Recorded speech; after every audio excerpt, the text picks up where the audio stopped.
There are loads more bedtime stories on BBC iPlayer. Just search CBeebies Bedtime Stories.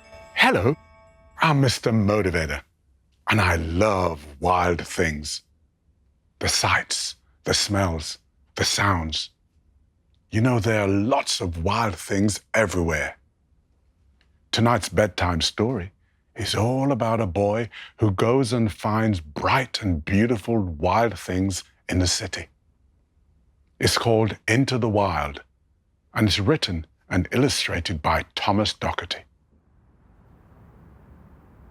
Joe loved wild things, but he lived in the middle of the city, where there wasn't any wild. Or was there?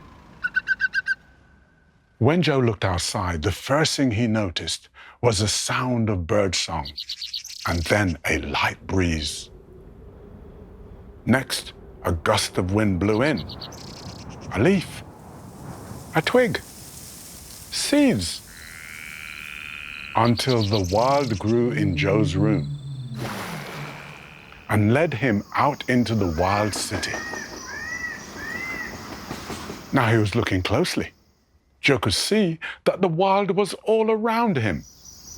It was up among the branches of the trees, down between the cracks in the pavement, and hiding under the bushes.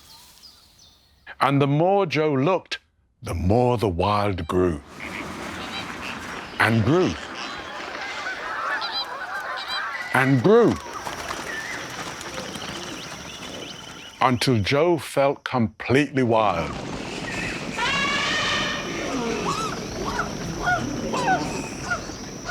The wild was mighty. The wild was surprising. The wild was beautiful.